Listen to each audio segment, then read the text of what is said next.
Good afternoon, everybody. Welcome to our 1:30 panel. This panel is entitled Strange Bedfellows. It's where we are going to focus on different forces and entities in sports that used to be separate and have come together to have a profound impact on sports. Please allow me to start by introducing our panelists. First, we have Dr. Corey Barker, an associate professor in the Department of Communication here at Bradley University. He teaches classes on journalism, new media, and film, with research focusing on legacy companies in Hollywood, journalism, and sports experiment with new technology, to produce, distribute, and promote media and shape audience perspective. He is the author of the award-winning book, Social TV, Multi-Screen Content, and Ephemeral Culture. Welcome, Dr. Barker. Thank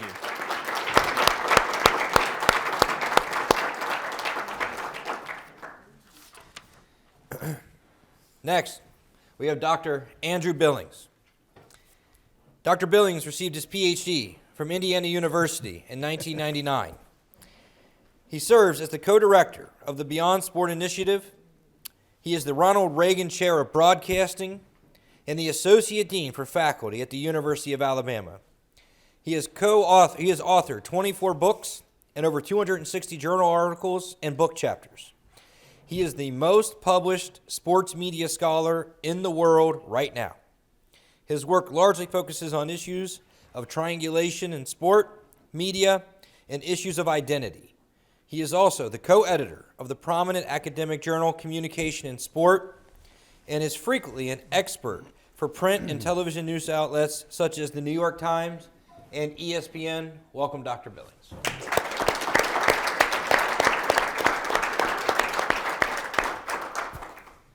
And we have Dr. Gollifer.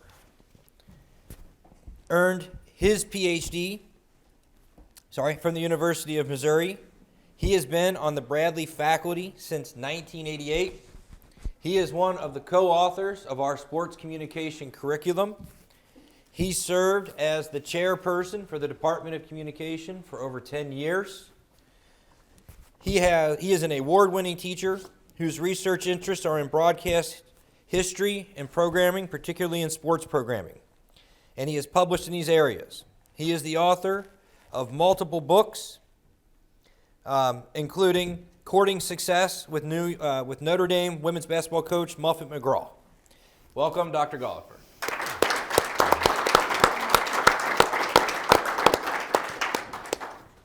Okay, so we are going to go through the questions that we have prepared. I will rotate which panelist answers which question first. Okay, if at any point you have a question, we can stop and take that question, but I will save 15 or 20 minutes at the conclusion of this panel to take questions as well, okay?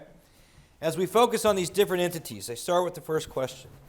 In the past 3 to 5 years, we have seen sports expand into different delivery models. For instance, last season, the NFL aired one playoff game on Peacock, and next year, the NFL has brokered a deal with Amazon Prime so that they can broadcast one playoff game live at a cost of $100 million. Okay? What are the short-term impacts of these new delivery models on both sports and sports consumers? We will start with Dr. Barker. Yeah, it's a great question. I mean, I think the short answer to that is that for consumers, it's getting more expensive, it's getting more frustrating to try to understand where not only individual sports are, but now individual games are within a season or within a playoff week. And, the experience is increasingly confusing to try to understand if I follow this particular sport, I've sort of been trained to watch on a particular network or get this one streaming platform, and now to even follow the playoffs for the NFL, the most popular sports league in the country, I need cable to be able to watch most of the games, but now I also need Peacock to watch one game. I need Amazon Prime to watch a second game.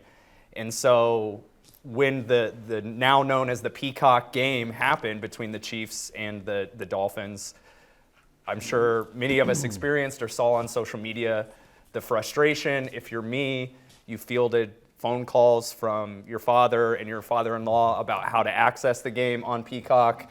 But NBC Universal has announced that 3 million people signed up for Peacock just to get that game. And 71% of those folks have stuck around at least the last couple of months. How long that lasts, we're not sure. But somewhere between 23 and 28 million people watch the game on Peacock.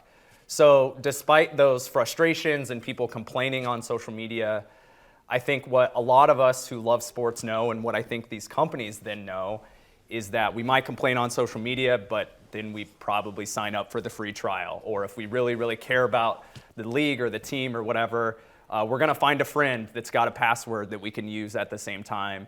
Or we're going to get together and watch the game together, and one person is going to pay for it. So I think that's the most complicated piece, is that consumers know that it's frustrating. They don't want to spend all this money on all these different platforms, but if you really love the sport, you're probably going to do it anyway. Dr. Billings. Yeah, there's a couple ways to go with this. Number one, it really gets at this question that is not just true in this country, it's worldwide, which is, are there certain sports media products that need to be made free for the public good? For instance, with the Olympics, sometimes, depending on your nation, the Olympics is being rendered by a government-owned TV system, whether that's the BBC in England or CCTV in China. That comes with its own potential pairing that could be more nationalistic, but the argument is this needs to be free and not given to a commercial network. The other way, of course, is what we do here, right? So what we're really getting at with the new delivery models is we still would have the sense of, even though NBC got the Olympic rights, or Fox might get, the NFC football rights, there was still a way to access that for free, and there still is. Through TV antennas, which actually TV antenna use is going up, especially amongst people your age. 18% of the US still gets broadcast TV via antenna rather than paying for cable and satellite. What this type of model does is takes those 18% out of the equation. You can say, well, there's a free version of Peacock. It's Peacock Premium that you need to have that playoff game. So part of the question really becomes, are we okay if down the road the Super Bowl is a pay-for-play model? Are we okay with some of our top pinnacle events being only accessible through a paid service? Because that's really where we're moving with a lot of things. We already have Final Four and college football national championships that have been, to some degree, exclusively on those. So that's one. The second one I'll bring up quickly is we're currently negotiating the benefits and drawbacks of this new model. So there's certainly some benefits. The ability to move to streaming services means it's much easier to watch that game on my phone or on an iPad or whatever it is. You can take it with you, you can watch it anywhere. That's a benefit. There are drawbacks that we're still trying to get a sense, are people willing to live with? Those playoff games are anywhere between 40 to 50 seconds delayed from what actually goes on at the event. With terrestrial TV, it was about 4 seconds.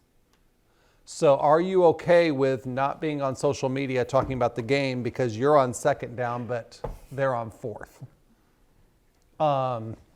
Are you okay with, on a Saturday afternoon, you want to watch all the football games, but one's on Peacock, one's on Paramount, one's on Hulu, and you don't have the ability to toggle easily the way you can do with a previous channel button like you're used to. So there are some certain affordances that the new models actually limit. Of course, you're going to try and crack those codes, but that's where we're at. You're trading mobility and really mobility and ease of use for less latency and potentially a tougher user experience if you're trying to toggle back and forth. So there are good and bad sides to this, and we really need to weigh both of those rather than just saying this is good news or this is bad news. This is different news. Dr. Golliver.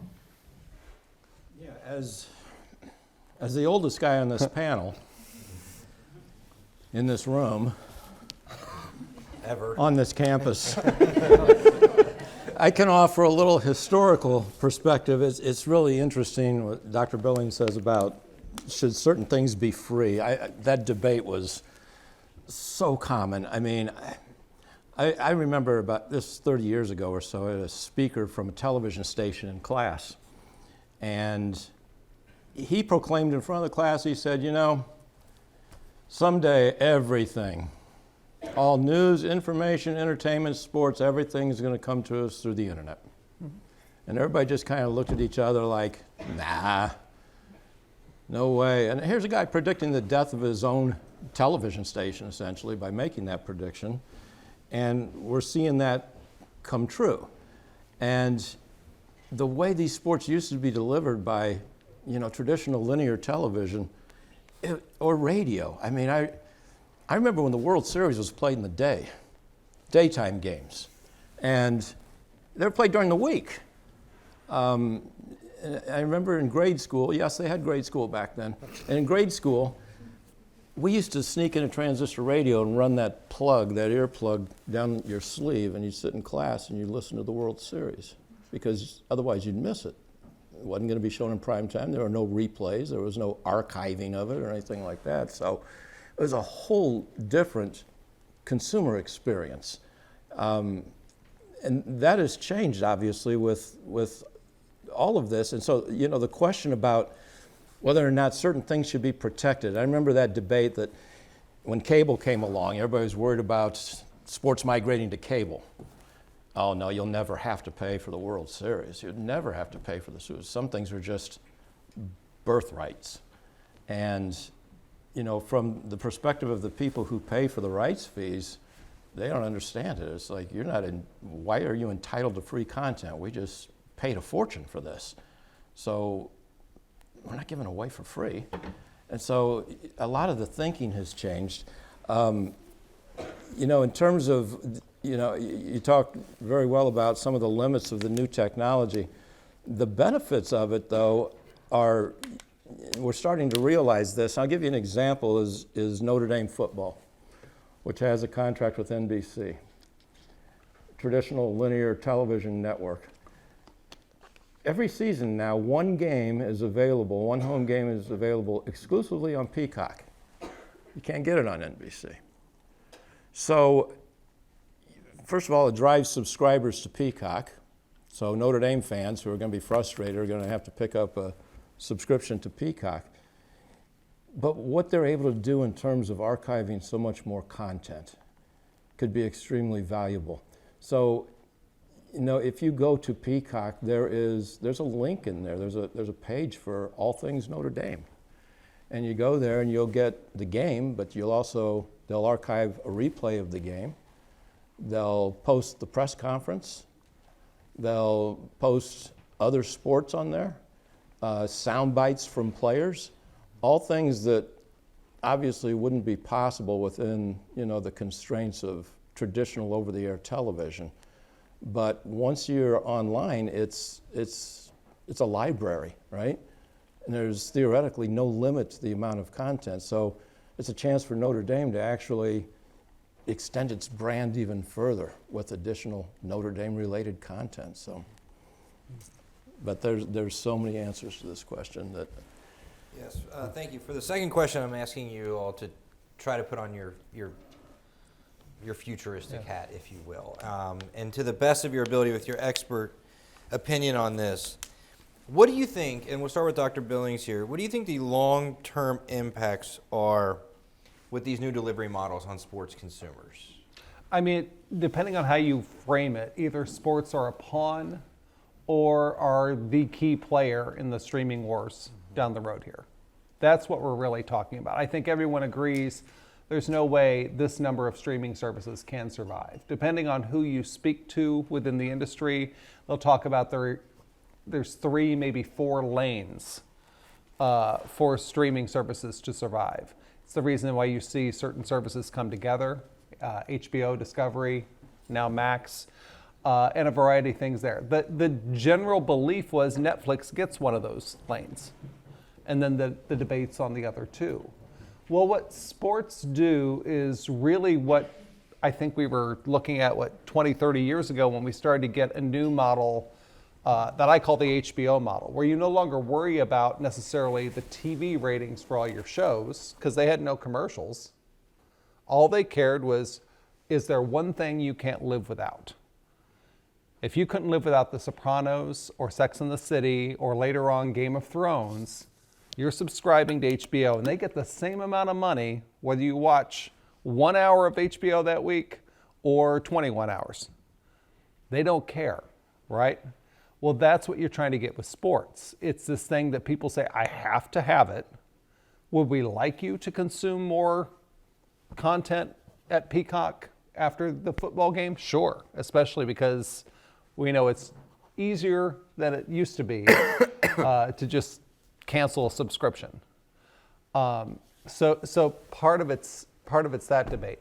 The other reason you have this and you have these lanes that people are trying to fill and they're going to sports is because it's just about the last thing in town that we're willing to truly watch commercials for. With DVRs, lots of, Grey's Anatomy, I believe we're up to over 2/3 of the commercials are skipped. Even if you recorded that program on YouTube TV or whatever it is, 2/3 are skipping the commercials. Sports, 96% are watching the ads. Super Bowl, 99%. If you're an advertiser, of course you want to go there. It might cost a lot, but you know everyone's watching. So really what you end up with is this competition for these lanes, and you can see it unfolding right now. You can see, Apple is looking at buying ESPN. Forget about it. You could go for an NBA contract. Why not just get ESPN? Then you cement yourself with one of those lanes. That's why you see Amazon or Peacock getting NFL content, because people will have to have it. Once Netflix went to an ad-based model that you could choose, all of a sudden we didn't just see asynchronous sports content, the documentaries and things. Start to see what we had a tennis match live recently. This summer, it's Tyson against, which Paul is it? Jake Paul? Yeah. All right. You're going to have that because Netflix is realizing if you've got ads to put on there, you've got to have a different model. You can't just have asynchronous. You've got to have live sports. And so you're going to see more of that even for Netflix. Dr. Gollifer. Long term, we're going to pay for sports. We already are.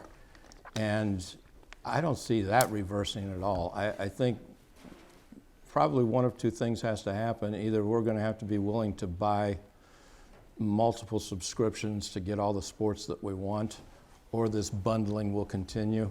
I think that bundling is going to continue. I mean, there was just an announcement recently about this super sports streaming service that it's a cooperative between ESPN, Disney Plus, which is ESPN, Fox, I think it's Warner Brothers, Discovery. They all have sports properties. So, these used to be competitors, but now they're combining, and so they're hoping that, instead of all of those 9 choices or 10 choices, if they can bundle what you want, maybe it's just 1 or 2 choices, as long as they're one of them. And so I think you'll see a lot more of that type of partnering, and they all bring subscribers. So it's one of the limitations right now, I suppose, of the streaming services is they don't have the reach of a traditional television network yet. I mean, a television network reaches 99% of America. The closest to that, I believe, is Amazon Prime Video, which is about 71% of America right now. They don't quite yet have that audience, but there's plans to get there. And I think you'll see continued bundling. I think another long-term impact of this might be you'll see a lot of sports that weren't attractive to traditional networks now have screen time. I see a lot of soccer all of a sudden that didn't used to be there in the past. I see more hockey. I see extreme sport, extreme fighting, those types of things. So you may see some sports become much more popular because they finally have an outlet due to streaming services. And Dr. Barker. Yeah, to follow up on that with the sports that are outside of sort of the big four here in the States, I think what's interesting is over the last 10 or 15 years, you've seen as streaming platforms have emerged, the efforts to use the more niche sports as a way to draw in subscribers, right? So if you're really into soccer on a global scale, you probably are subscribing to a bunch of these different platforms because most major leagues are on a different streaming platform. And so a lot of the companies have used less popular sports as a way to get people in the door for subscriptions. But I think what's happening now is there is a limit to how many of those people that you can get. And we're starting to see that spread of major sports across platforms. So now we're seeing the NFL being, unbundled, you might say, and then, on television networks, on cable, and on these different streaming platforms. So some of those strategies that were used for niche sports that not as many people cared about, I think are going to be increasingly used for some of the major sports. I mean, right now, the NBA is about to ramp up its negotiations with all of its broadcast partners, and there's clear indications that they are looking for, everybody's looking for NFL-style deals, but they're looking for broadcast contracts that include not just TNT, ESPN, and ABC. They're thinking about how do we get an Apple deal? How do we get an Amazon deal? How do we get a potential Netflix deal? Because they're obviously seeing the writing on the wall that their audience is even younger than the NFL audience and particularly mobile and even more global. And so they're thinking about how do we reach people in those streaming areas. So all of the major sports leagues are fighting to essentially, exploit or be a part of this growing marketplace. And you're seeing it even in college, right? With the different conferences that are obviously trying to build their respective universities and teams and expand to increase their broadcast packages, essentially, mostly in college football. But I think one thing that we haven't mentioned yet that's really, really interesting is what's going on with ESPN, and specifically that Disney is interested or open to conversations about potentially selling ESPN, whether directly to a big tech company like Apple, as Dr. Billings mentioned, but also there's been a lot of conversation in the media about ESPN potentially selling off parts of itself to the sports leagues themselves. So there's conversation about the NFL actually buying a stake in ESPN, or the NBA buying a stake in ESPN, or both of them actually, and ESPN thinking about a way that it can navigate these disruptive waters and all of these different platforms by essentially having an even closer relationship with the sports that theoretically, like journalistically, they cover, right? And so now what are very clear partnerships when ESPN broadcasts tons and tons of NFL and NBA content have a chance to get even closer, where now ESPN is potentially taking over all of the NFL network and all of NFL films and NFL entertainment, and potentially doing the same thing with the NBA, and that being pitched to consumers as a beneficial way to consume content, because now all of those companies are integrated. But it does, as someone from a journalism background, it does raise some complicated questions about what happens when the NFL and the NBA and even MLB or NHL, any of these leagues actually own part of ESPN, and in theory, ESPN employs people who are supposed to report on those sports leagues, right? So I think that's something, as these corporate entities try to navigate our changing consumption habits and the technology, they're going to get closer together to try to survive, and that raises a lot of interesting complications for how ESPN exists as a journalistic or a news entity and not just an entertainment company that has close relationships with sports leagues. Okay, great. For our third question, we will start with Dr. Gollifer, and I freely admit this is probably the most complicated of the questions that we have, and controversial even, if you will. Sports gambling is becoming increasingly more legal in the United States. When sports gambling was essentially illegal in the United States, only Las Vegas and Atlantic City, where it was legal, handled 1% of all sports bets. Only 1%, okay? What are the implications, in your opinion, for our sports leagues and sports as a whole as gambling becomes more and more legalized?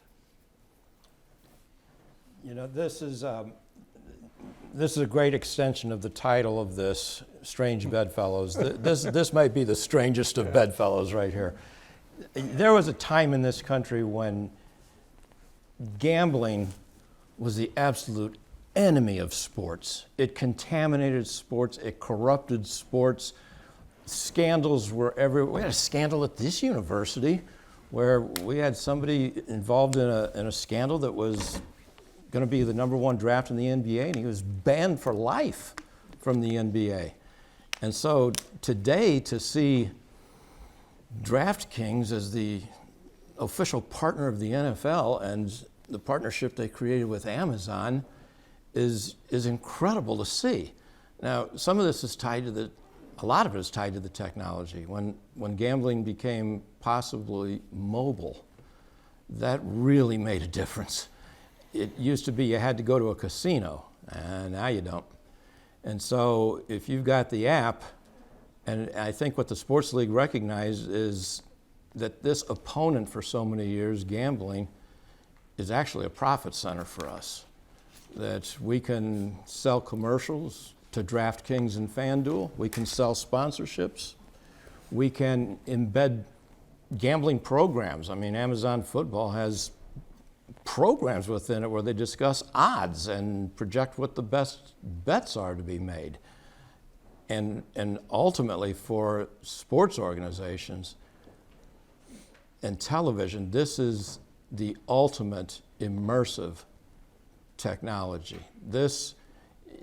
You're not just watching, now you're participating and you're doing betting in real time. And what they've discovered is another way to get you glued to their programming is for you to have a financial stake in the outcome. And that really makes a difference. So, you know, if you want people to watch, that's one thing, but if you want them completely immersed and engaged in the show, let them gamble on it. And now they're really going to watch. And so now there's all kinds of societal things that we could get into if you want, and I do think there's a huge distinction when you're talking about professional sports and collegiate, which we can also get into. But you know, on the surface, this used to be the enemy of sports, and now it's a major profit center for sports and a way to get people to watch even more sports. Dr. Barker. Yeah, I mean, I think what's really fascinating is that there's a clear like cognitive dissonance for the leagues, ESPN, which is now integrated with its own sports book, right? Where the NFL has an agreement with a digital sports book. They're encouraging the audience to gamble and to bet as much as possible. And then obviously they're increasing, allegedly, their sort of punishments for players who happen to end up gambling on sports or using third parties to gamble on their behalf, right? So there's a really interesting thing happening where they're happy to get as many people into those things as possible, but then very quickly willing to, you know, punish the players who are also just people who love sports and probably then, you know, want to gamble on it as well, right? To punish them, right? And ESPN, the same thing, right? They are simultaneously running commercials featuring Adam Schefter, who is, in theory, a journalist who went to journalism school, doing a commercial for ESPN Bet, their new, you know, betting app.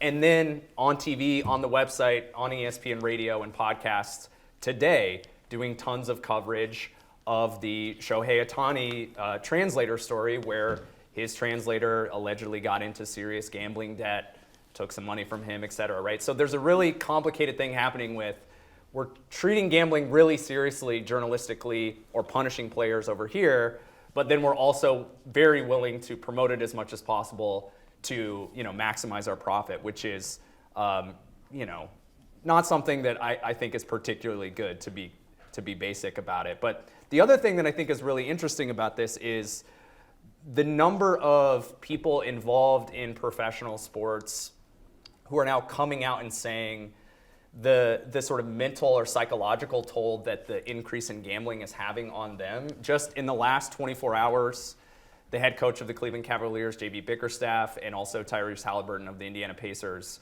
in just post-game comments, talked about how they're getting really tired of people tweeting at them, yelling at them in the arena, posting in comments on Instagram that are all about, you lost me money on this game because, in the case of Tyrese Halliburton, he's in the middle of a slump right now. So I bet the over on your points tonight and you didn't hit it because you were 1 for 7 from 3 or whatever, right? So the increased just hatred and discourse that's coming at players and coaches and people who are playing the sport as a result of consumers spending so much time betting and then being mad at the people who led them to lose the bet. So I think that's a really interesting byproduct, as well as how this is affecting people who play the game or coach the game, who are now, because of technology, obviously more accessible to people who are mad about bets.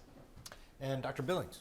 Yeah, first of all, to piggyback off of the Tyrese Halliburton example, that's kind of the gray area we're living right now, where there are certain states, for instance, such as where I live in Alabama, where sports betting is not legal. However, on the Sleeper app, which is a fantasy sports app, you can bet on higher, lower on things. And that's a fantasy game that happens to incorporate money, and somehow that's okay.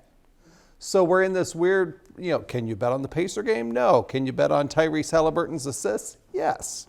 That's how weird the world is that we're living in right now. In terms of overall sports media consumption, I'll use ESPN as an example because we talked to someone within their research team recently. Their ratings are actually up, which is amazing in this marketplace where everything else is splintering and fracturing because we have so many options. Ratings are up, unique viewers is down. So you've got fewer people still consuming more hours than ever collectively. They know gambling is feeding the rise. What they don't know is whether gambling is also feeding the fall from some people who feel like the sport is compromised, from some people who are tired of this type of coverage. You tune in for SportsCenter and you get a gambling segment instead. You get sportscasters talking about, well, this field goal might matter to some of you out there in a blowout game. There is potentially that side that you need to weigh, which is some people still see a purity in sports where other aspects of society we aren't sure we can trust. What is real, what is fake, whatever it is, but we still sure like to believe whoever wins earned it. And the minute you start to put these gambling interests into that, there is this perception of the potential for corruption, that we've seen actual corruption for decades. If you look up like sports fixing or sports betting on Wikipedia, the page is long. But now I think for some people, they're like, this is a little too close to corrupt for me. And so I think that's one thing we have to kind of pull back on and see, okay, do we care if we're getting fewer people watching ESPN content, for instance, as long as they're watching more of it? Are we okay with being slightly more niche, still mainstream, but slightly more niche in exchange for those bigger numbers? What is lost in that process is really what we have to weigh.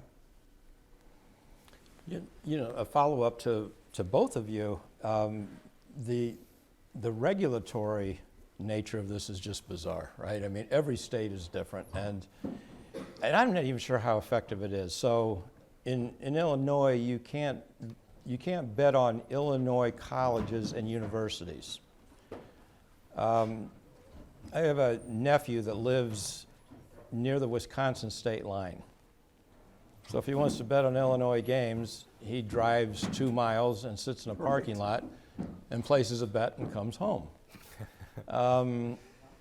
So I'm not even sure how effective that is when everybody's got different rules. And if you live on a border state, it's completely ineffective. And then the other thing in Illinois is you can't make prop bets on collegiate athletes. And I hope that's a rule that never goes away. And that speaks to what Dr. Barker said earlier about, you know, some of the venom directed at athletes because they lost you a bet. Well, imagine putting collegiate athletes under that pressure. And, you know, you're going to bet on whether this collegiate player makes the next free throw.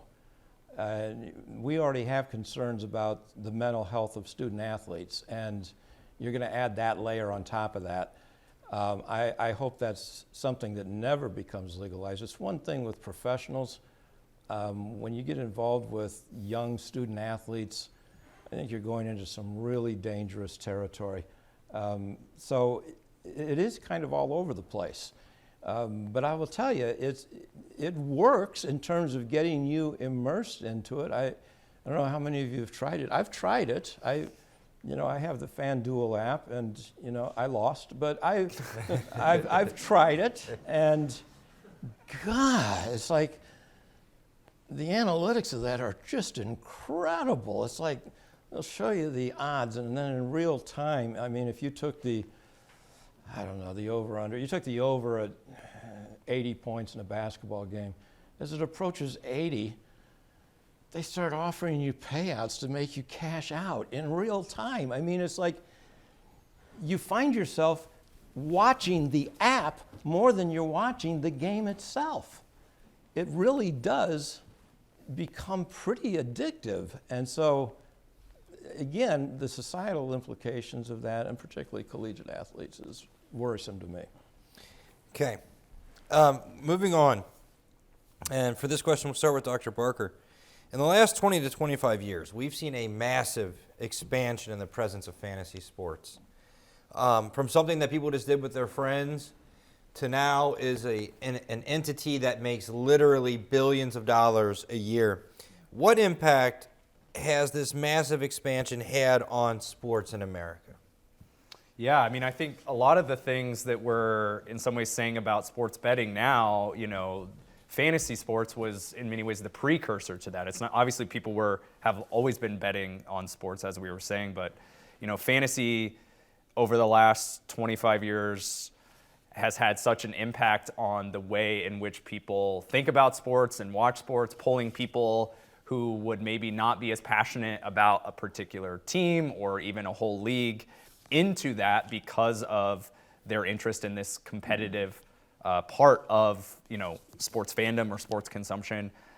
I also think that one of the biggest byproducts of fantasy, and I think a way that's really, really important, is just the growth of the availability of statistics and statistical modeling related to sports, right? So I think sports fans have come to understand stats and advanced stats a lot more, in large part because of the statistical foundations of fantasy sports, but then also trying to get an edge in whatever sport that they're playing in a fantasy context, and turning to articles, podcasts, TV, and radio that break down what's happening in a league or in a given week on a more advanced level. So I think it has made the general sports fan way more data literate and sort of friendly to data models that try to understand sports on a deeper level. The last thing that I'll say there before I pass it off, and a really great scholar, Brendan Buehler, has written a book that's come out about this recently, is just the way in which it's also sort of turned fans into, sort of amateur GMs, or, given fans manager GM mindset where you're often thinking about players as, names on a spreadsheet, or thinking about them sort of more statistically, thinking about transactions, how you can sort of get better. There's a lot of discourse, even in, specific fan communities, like teams that I'm a fan of, where, there's the constant debate of, should we trade this player because we have to win a championship and, we need to get to that next level, versus how do we just enjoy the team as it builds year to year? And I think fantasy sports has played a big part in that, in making us think about, understanding the salary cap and understanding the luxury tax and understanding these really what were previously niche rules in a particular league, like bird rights in the NBA, that an everyday fan might have that knowledge, I think is in large part because of fantasy and starting to understand these different parts of sports and how you can think about it. And that really influences the way that we talk about sports in our teams as well. Dr. Billings. Yeah, I started researching fantasy sports 13 years ago, I guess, and really I was interested because it seemed to be flipping one of our core beliefs on its head, which was the number one reason you watch sports is to see who wins. Fantasy players might not care. I'm a Packer fan. If I'm playing fantasy, I might be watching the Cardinals play the Chargers. I don't care who wins, I just care who scores. That's different. It also seemed to be driving media at the time. So I'll use one more ESPN example. We knew in 2011 it was, if you didn't play fantasy, but were a sports fan, you consumed 7 hours of ESPN media per week. Now that included their website, TV, even had a magazine at that point, all sorts of things there, all that media. If you were a sports fan and you played fantasy, that number jumped from 7 hours to 22. Now, is that, here, if you take a research methods class, you don't want to equate correlation and causation as one and the same. We can't say fantasy sport causes your viewing to triple. Why? Because the people who play fantasy are already bigger sports fans, right? We don't know how much bigger, but those people definitely are more committed than that non-playing group. So you really had to look at it, and it really has been the conduit for the gambling discussion that we just had. It was fascinating watching the fantasy sport industry at the time that I was writing the book with Brody Ruley, because that was their mantra. We are not gambling. Mm-hmm. Why? Because they had a 2006 legislative carve-out for fantasy sports. So even though gambling was illegal, fantasy and March Madness, that was different. They worked so hard to say, oh, this is a game of skill, not luck. If you threw darts at a board of NFL players and made your team from that, it'd be truly terrible. And they were right. And then all of a sudden the floodgates opened, and the minute that gambling could be legal in those states, the mantra very quickly changed to, oh, by the way, we are gambling. And by the way, our app's already loaded on your phone, you might as well use us. And so watching that shift is, the Fantasy Sport Trade Association became the Fantasy Sport and Gaming Association. That's been really intriguing because those things, fantasy and gambling, really go hand in hand in a variety of ways.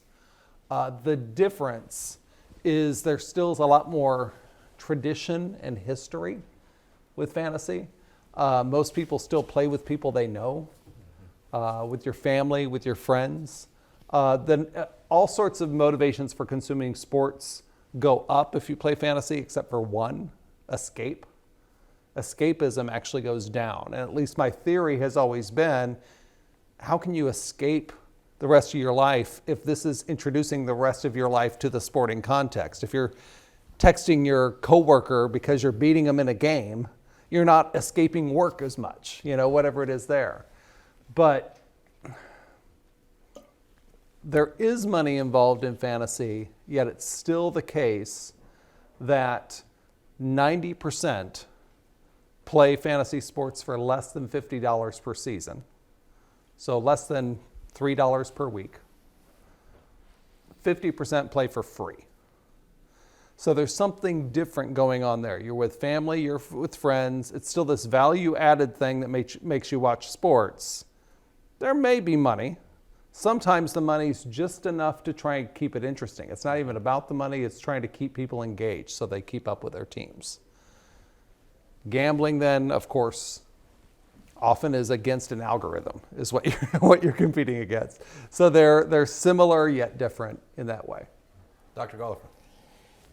Yeah, I think it's interesting to see the evolution of this, and I agree fantasy sports was kind of the door that opened us up to full legalized gambling.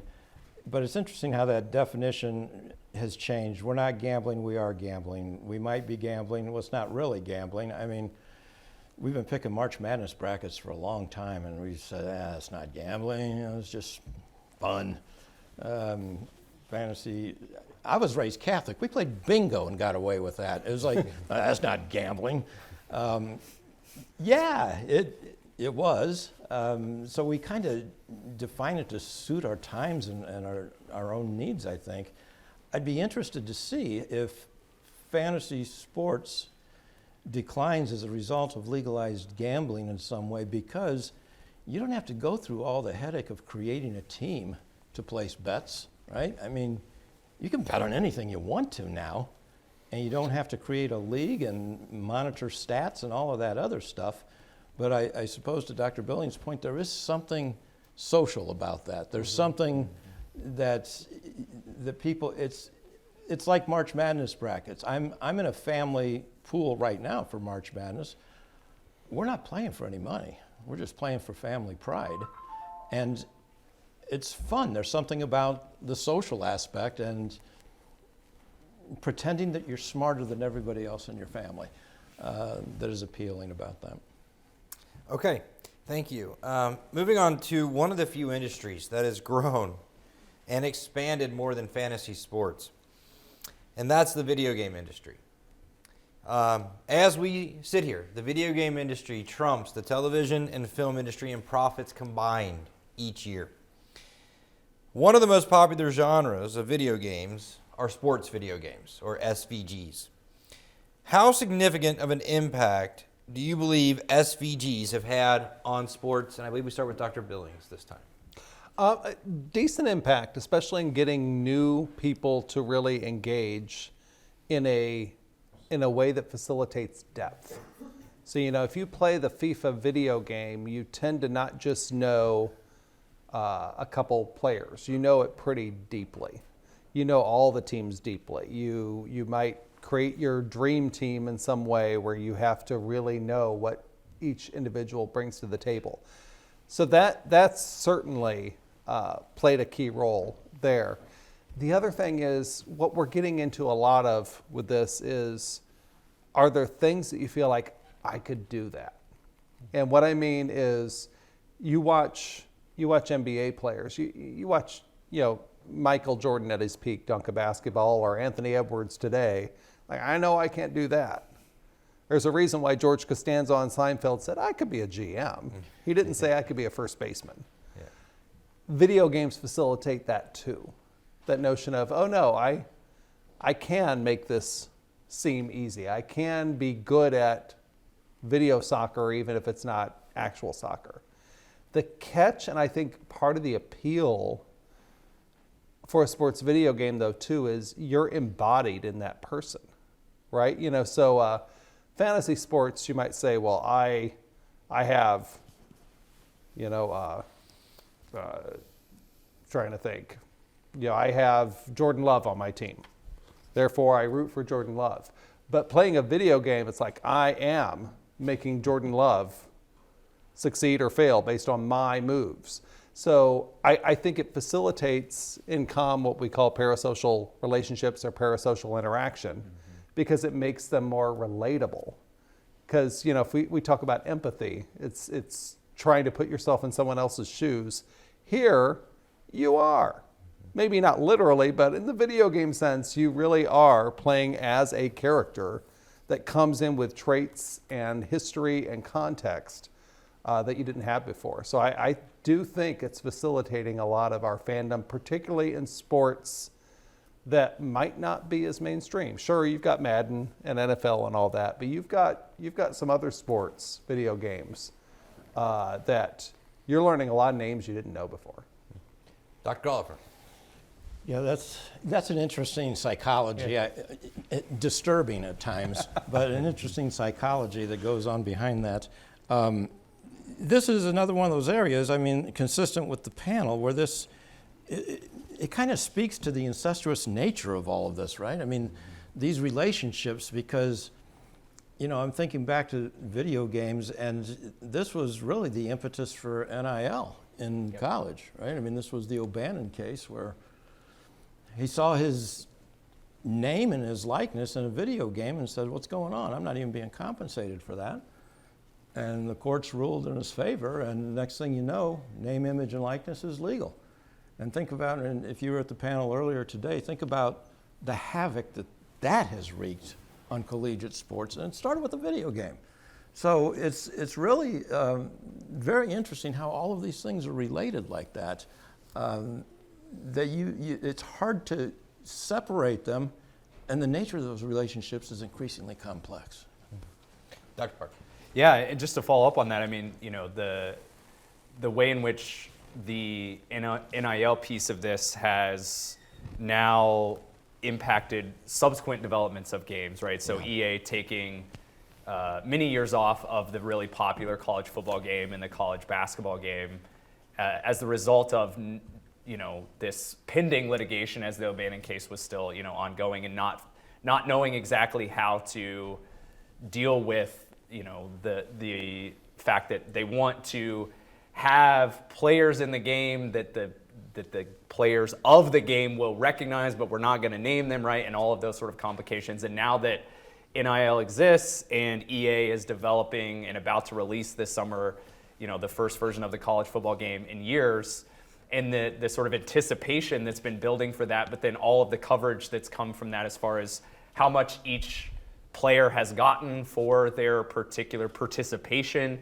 in the game. So I believe, and correct me if I'm wrong, that players have got like $600 to participate, to actually have their name, image, and likeness. And a copy of the game. And a copy of the game, right. To be in the game, but then the story of, you mentioned Arch Manning earlier, right, that he has decided allegedly to not be in the game, and whether or not that's now, because he's still potentially a backup and doesn't want to be in the game as a backup, or he, given his family connections, is basically holding out for more money to, get more than $600 to have the Manning name in the game. So I think, there's obviously this huge impact leading up to now, but looking forward, especially on the college side of things, where those games are particularly, popular among passionate college sports fans, there's now this whole cottage industry of news coverage and negotiations of what is going to appear in the game based on all of these different individual, team, conference,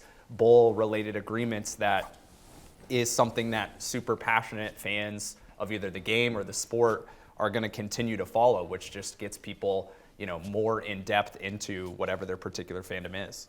Okay. We've talked a lot about several different things here, several different entities. The first thing I want to ask is, do you think these things have come together to impact sports overall in a positive way or a negative way? And I'll ask Dr. Golliver first. God, it's really hard to say. It's, because it's early, the technology always exists before our ability to assess the effects of that technology.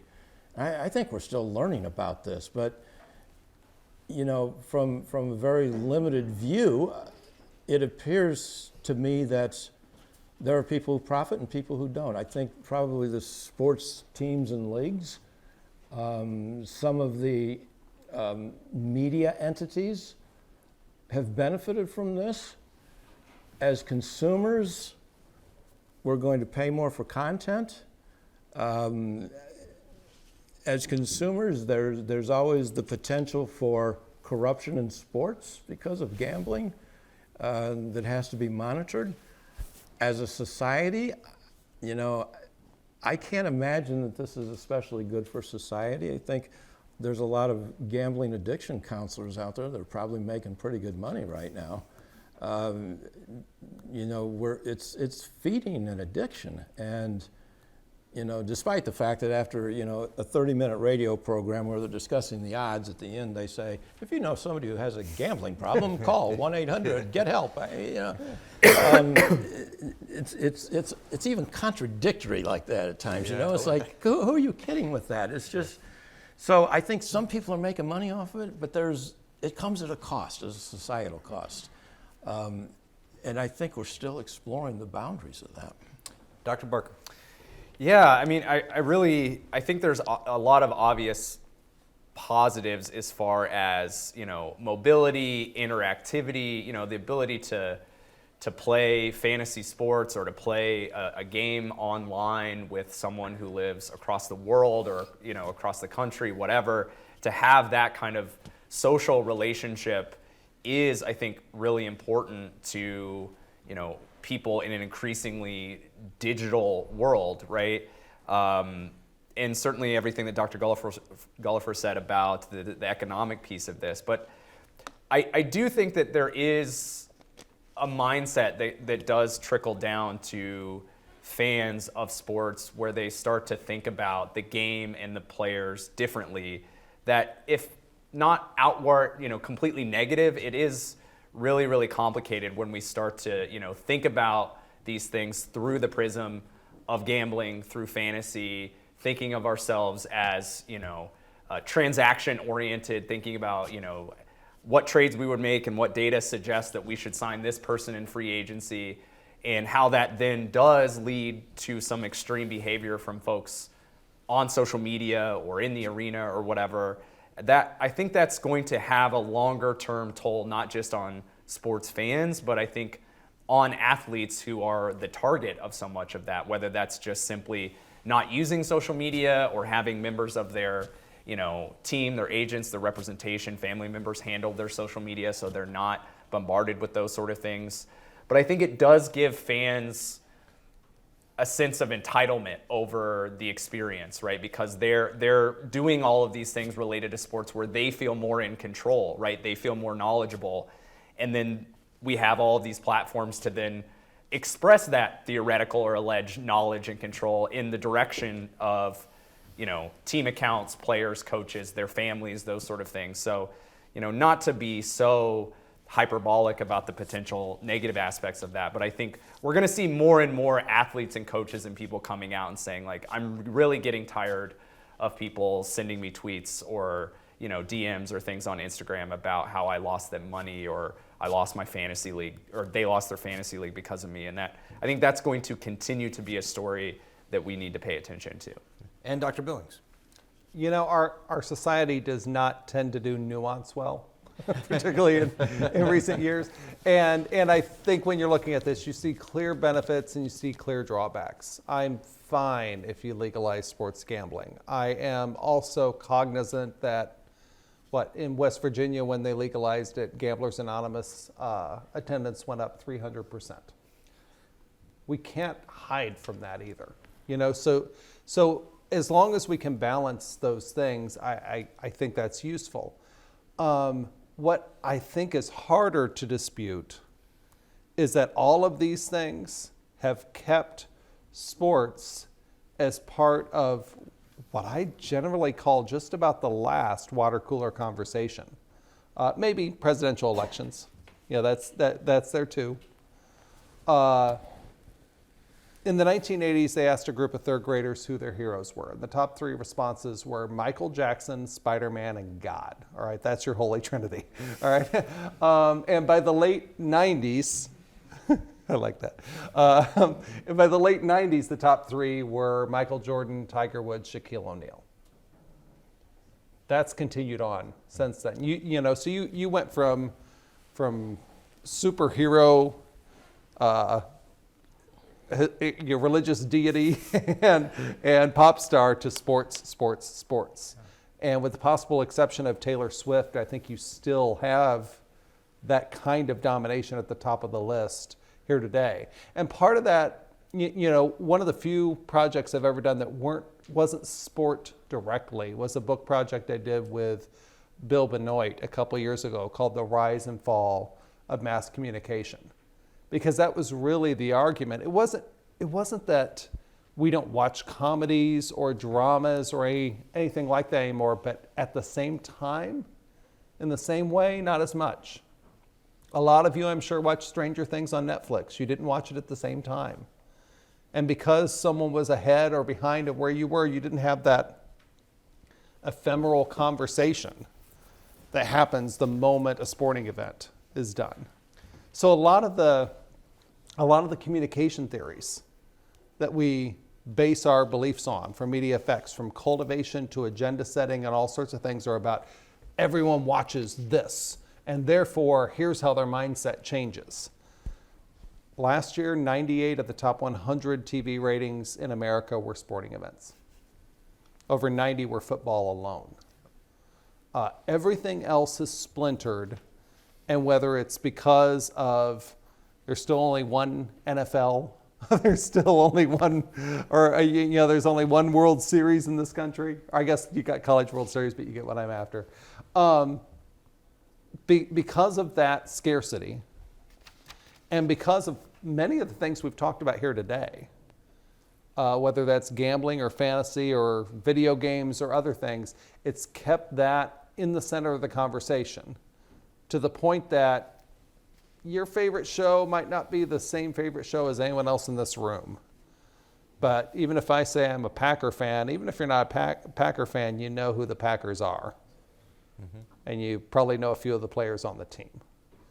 So I think overall, in giving us a touchstone in a society that needs some sort of touchstone, where we have some sort of shared experience, sports has done very well for that. In a 10-year period, God took quite a demotion.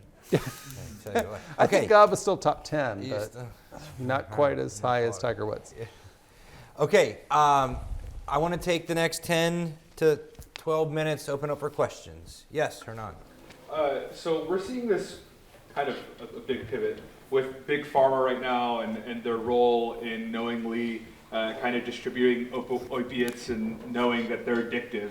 Do you think in 20, 30 years, the leagues, the streamers, the networks are going to be held liable for knowingly, pushing out betting like they are now? Or do you think that there is potential legal trouble that they could get into because of their role in this right now? Who wants to hop on that? I'll tell you, the safeguards in the betting space are not what we need them to be. Yeah.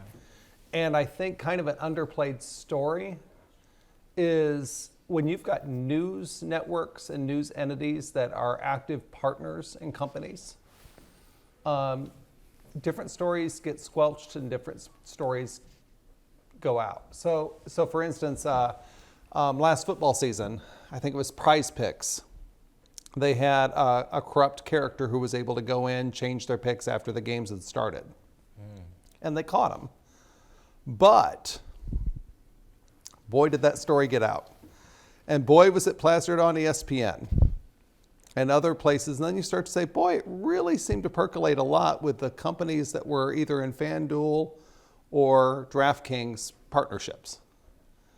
And it made you wonder, okay, if you had a similar story for one of those two, does it get the same play when you're talking about a partner company? So I don't know if it's the addiction per se. I do think the safeguards to keep underage people out are about as lousy as we have for porn, right? Or Instagram for that matter. But really, there's the potential for corruption, and there's the potential for some monopolies to really shape the conversation that's disturbing to me. No, I would agree with that. I'd be really surprised, Hernan, if there was any kind of legal liability on the part of the leagues that are promoting. At the end of the day, it's a personal choice, it's personal responsibility. If I walk into a casino and drop my paycheck, the casino's not going to be responsible for that, right? So I'd be really surprised if that happened. Yeah, I would wonder to some extent, because even in the last 6 months, there's been increased coverage of this topic, and specifically thinking about young people, people in college, often targeted at men. I do wonder if, to go back to any potential legislation or conversation on that regard, about just the scale of the advertising for these things, right? Not that I think we would eliminate all marketing or commercials for this type of stuff, but I do wonder if it gets to a point where it does seem like, this is a crisis in the country, if that is a place where we're not necessarily going to hold a sports league or ESPN liable for what's happened, but maybe we're going to make some safeguards as far as how often, at what times a day, during what product, or during what broadcasts would we enable these companies to market, right? Because one of the things we didn't even mention is how often this stuff is bombarded to sports fans when they're in the arena or in the stadium. Yeah. If you're sitting in an NBA game during halftime, almost everything on the Jumbotron is like DraftKings related or FanDuel related, right? So even in that experience, you're just bombarded with it. So I wonder if we limit where they can advertise instead of punishing leagues for getting, into bed with them. That's actually, you could make that argument, right? I mean, with cigarettes being the obvious parallel there. Right. But, and the location is really interesting too. We didn't even touch on that. United Center has a casino in the lobby. Yep. So maybe some restrictions on where you can do that makes sense too. Other questions? Yes. What do you guys think the future of the sports and sports gambling industry is? Like, how are the two going to kind of like intermesh and change each other? Because like sports gambling kind of started as like, they're going to win or they're going to lose. Now it's like, oh, how many yards is this guy going to win this game? And I'm kind of also interested in how like this is going to affect like the actual sport. Whoever wants to hop on, Corey, you want to hop on it first? Sure. I mean, I think beyond some of the things that we've said, I think if we continue down the trajectory that we're on, it wouldn't surprise me with some of the major broadcasters, for instance, ESPN, right? When they have major events like the college football playoff games and the national championship, and they have their sort of multi-screen event where you can watch the traditional broadcast on ESPN, but then there's a different one on ESPN2, ESPN News, 3 different versions on the app, and ESPN Plus. Some of those things are obviously already more heavily integrating betting, but I also think that there's a chance that there's going to be like a full just bettors broadcast, right? Where things that you see on the screen, instead of just, the 2nd and 3 marker or the yellow line for first down, there's going to be, sort of visual markers that indicate that a certain player is, if he runs the next 5 yards, you're going to see like a check mark or some sort of visual marker there that now he's gone over the prop bet for yards or something like that. Where if you are truly, into gambling and want that to be the primary part of your experience, they're going to integrate it not in just what the people say on the broadcast, but on the screen as part of the visual presentation. I think there's a chance that that gets integrated even more. I'll say one of the benefits I definitely see happening is I truly think we're about to get an even speedier internet because we're doing this race to zero latency. And one of the key drivers is in the moment betting. If you can, if Steph Curry's taking the ball down the court and you can bet on whether he nails a 3 from home, all of a sudden you can have an exponential number of bets within that game. It can be a lot of fun if you're truly watching within a second of what's actually going on live at the game. You can do all sorts of things on every single football play, betting on run, pass, any of that. I think that's very legit. The amount of money going into the industry, the more money, I do buy into the notion that the best, sunlight's the best disinfectant, and the more these things are out in the open, the more FanDuel, DraftKings, things like that are there to stomp it out. We had a baseball coach who was fired at Alabama for giving out information to someone who then placed a bet on a game, finding out that our Friday night starter had scratched. That was snuffed out within hours, because especially with college baseball, Any bet over $100 flags their system to check. And I think this bet was $10,000. Subtle. So, you know, I mean, the fact that they could flesh that out there really tells you that they're cognizant that you want to kill the golden goose, have any sort of whiff that this is not on the up and up. Dr. Delapre, you want anything? Yeah, a couple of things concern me about the future. I don't think the regulation is working at all the way it exists now. So I worry that as gambling increases and addiction increases, the potential for corruption of a sport also increases. I mean, it's pretty bad now. I mean, think about the environment we're in right now. So I have student athletes in class. So I could get inside information about an injury on the team and go place a bet on it. And think about the people involved in that, you know, who could affect the outcome of a game or a particular prop bet. I mean, you got referees, obviously. You've got the timer. You know, the athletic department's medical team, and who's injured and who's not. And there's just so many places where there is temptation to alter an outcome in order to win something that I think it's really hard to monitor. And I'm glad you mentioned these firms now that are monitoring this. I mean, it's pretty incredible if you've ever seen a demo of this where they have the same analytics and they are monitoring and they're looking for spikes in certain bets that all of a sudden this went up or this went down or a lot of money went this way, and they alert the institution. And the institution is supposed to check to make sure there's not an athlete gambling somewhere. I mean, as we've created all of this legalized gambling, we've also created this entire industry to monitor it. Which is weird to me because you didn't have to worry about it to that extent, but you do now because it's all in real time, and it's. I do worry about the long-term impact on addiction and corruption of sports, and will we even be able to trust what we're seeing on the screen as legitimate competition if gambling's involved in it? Yes. So a lot of people have conspiracies that companies obviously value a buck over the actual quality of what they're showing.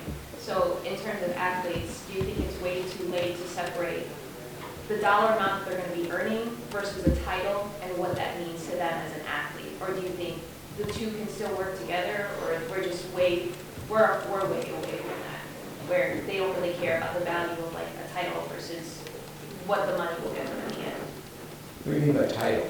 As in, like, if they win a championship, that means a lot to them as an athlete, but if, in terms of that, money is also the thing that they're looking for. Do you think that that's just, that you can't separate the both of them?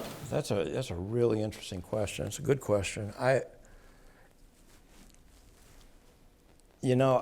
see money playing a greater and greater role in sports that used to be considered amateur.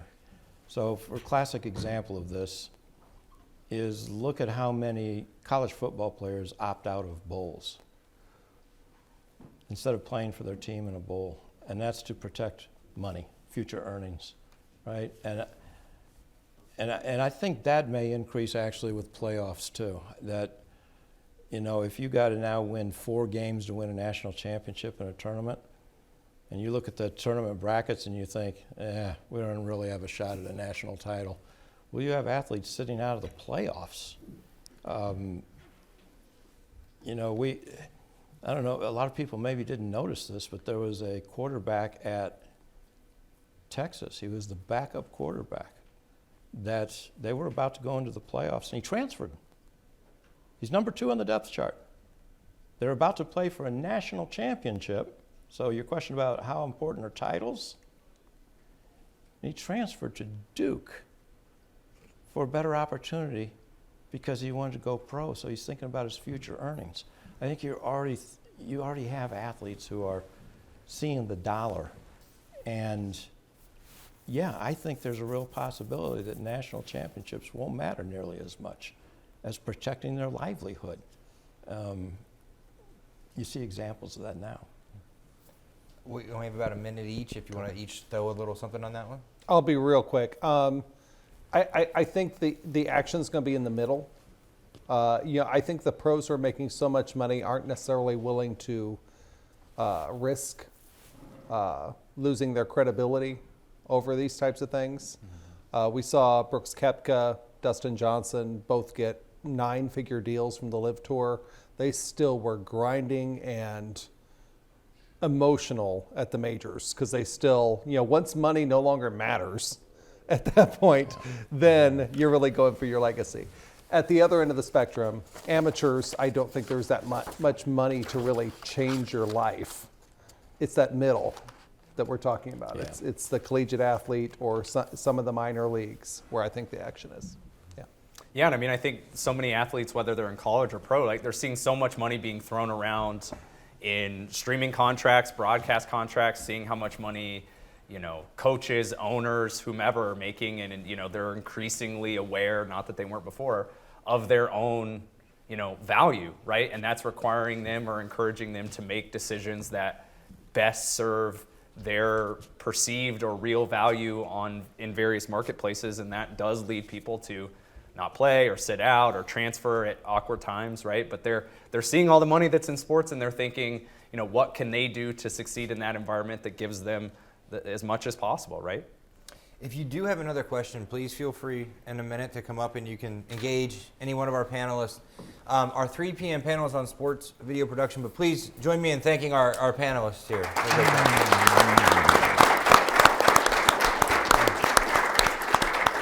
We have less than 15 minutes for our final panel of this symposium starts, so thank you all.